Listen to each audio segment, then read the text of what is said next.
After the long day travelling up from Punta Arenas yesterday, we allowed ourselves a lie-in until 7.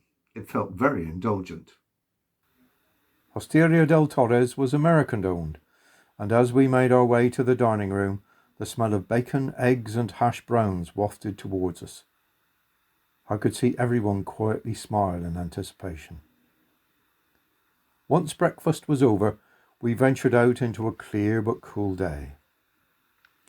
Enrique had been up early and discovered a rather impressive Magellanic horned owl roosting in a tree at the back of the hotel.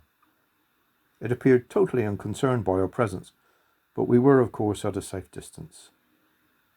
Following on from our American breakfast, it seemed to bode well for a successful day ahead. As we left the confines of the national park, we saw a pair of black-chested buzzard eagles perched in the branches of a dead tree. Perhaps a more appropriate name for them would be eagle-sized buzzard, as they are buzzards, or as Americans say, hawks, but much larger than those you might see circling in our skies, with a wingspan of over 6 feet. They are a common bird of prey in open, sparsely vegetated areas of South America. We drove along an escarpment, heading for Bagula's Valley, which we were told was named from the wild horses found there. It was wild, rugged, and bleak. Technically, it was Patagonian Andean steppe desert, and it was certainly dry there and windy too. There was the occasional condor silhouetted against the clear blue sky, and at one point we passed a skunk waddling along and waving its tail in the air.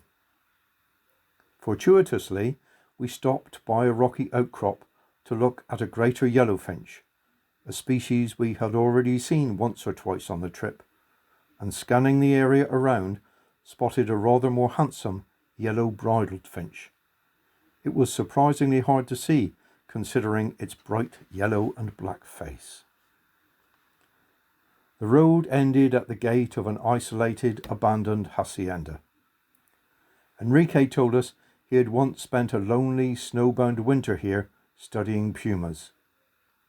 He is a skilled puma tracker and actually leads puma trips in Patagonia, in addition to leading birdwatching holidays such as ours, through his company Far South Expeditions. It seems such a bleak place, even here in springtime. All that we could see now were a few wild horses, guanacos, and of course the birds.